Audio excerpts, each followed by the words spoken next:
Saint-Cyr-la-Popie se trouve dans la moyenne vallée du Lot, à 35 km à l'est de Cahors.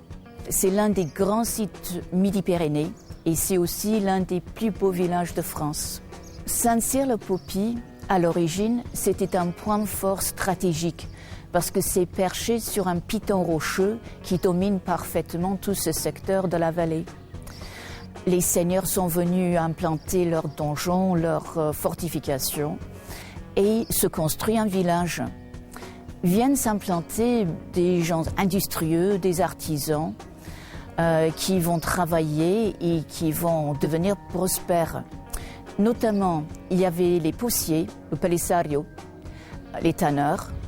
Ensuite, il y avait les perrouliers, c'est-à-dire des chaudronniers, et aussi les rubinetaires, c'est-à-dire des tourneurs sur bois. Et le village au Moyen-Âge est devenu prospère et florissant et a connu un développement important.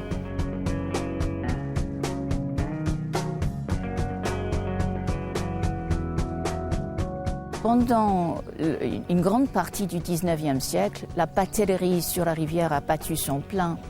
Mais après l'installation du chemin de fer Cahors-Figeac en 1886, la pâtellerie a connu la ruine.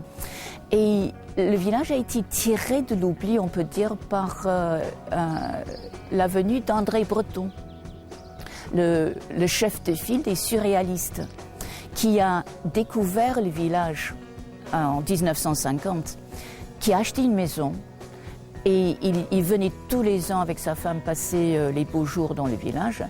Et dans son sillon sont venues beaucoup d'autres personnes très connues dans le monde des surréalistes, des intellectuels parisiens, qui ont fait la pub pour le village. Et de là, c'est le tourisme qui a commencé.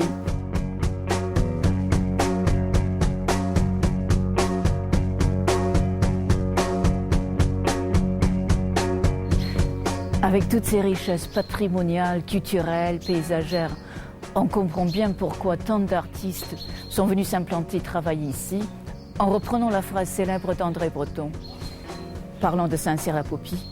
Ici, j'ai cessé de me désirer ailleurs.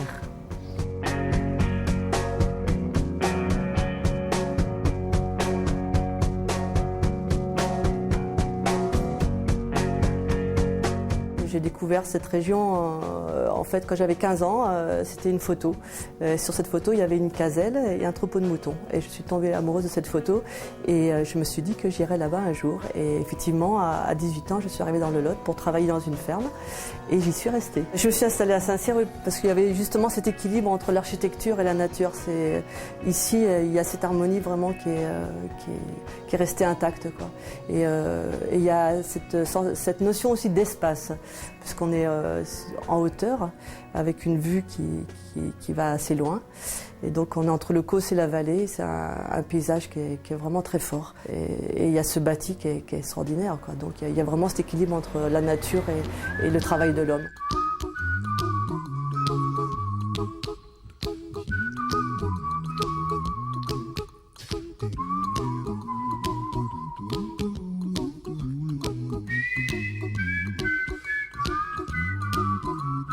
Bienvenue au musée du vin. Donc, vous vous trouvez ici dans la partie musée où l'on vous propose 4 cuvées du musée qui sont le fruit de la collaboration entre les zoolophiles du musée, des œnologues et 2 grands vignerons du Cahors, le domaine du Prince à Cournou et le château Pinneret à Puy-l'Évêque.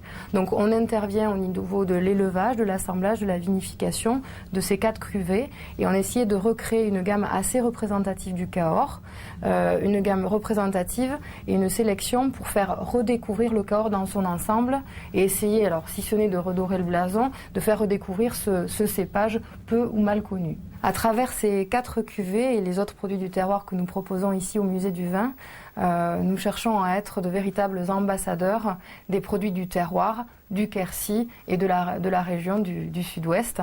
Nous travaillons donc sur des cultures ancestrales, sur des rendements limités, sur des vieilles vignes. Donc les 4 cuvées dont nous parlions tout à l'heure, avec 2 cuvées de coteaux, 2 cuvées de vallée, un coteau, un vallée sans complexité et 2 cuvées prestige.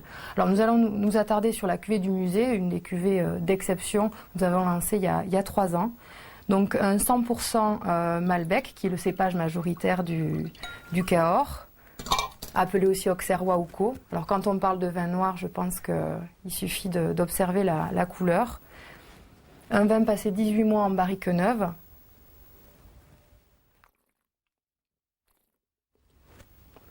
Un vin très tannique, très puissant, des arômes de réglisse, un boisé très vanillé, un vin de très grande garde, un vin qu'on peut oublier 10 à 15 ans. Ceci étant, le plus dur étant de le garder parce qu'il confère dès maintenant des tanins très souples. Et là, il sera accompagné une bonne côte de bœuf, un petit civet, un sanglier. Donc très représentatif du côté corsé, tannique et de la grande finesse d'un grand Cahors.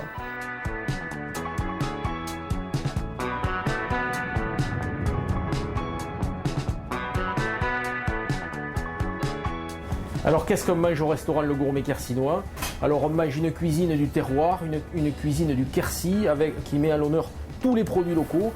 Bien sûr le canard avec le foie gras, la fameuse assiette aux 4 foie gras où vous avez 4 sortes de foie gras différents. On va goûter une petite assiette aux 4 foie gras composée premièrement d'une terrine de foie gras de canard mi-cuite à la fleur de sel, un petit peu de terrine de foie gras de canard truffée.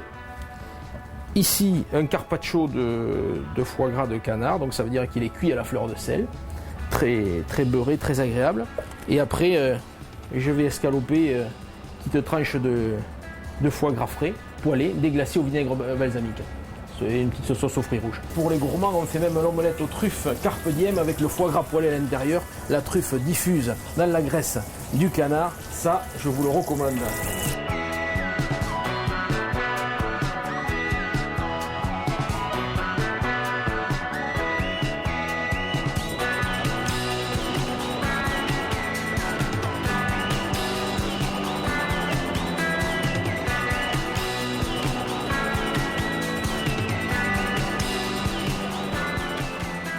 Quand on se lève le matin, qu'on admire Saint-Cyr-la-Popie ou qu'on vient travailler à Saint-Cyr-la-Popie ou qu'on va au marché, qu'on va chercher un peu de truffe à Limoges, on n'a pas l'impression de travailler.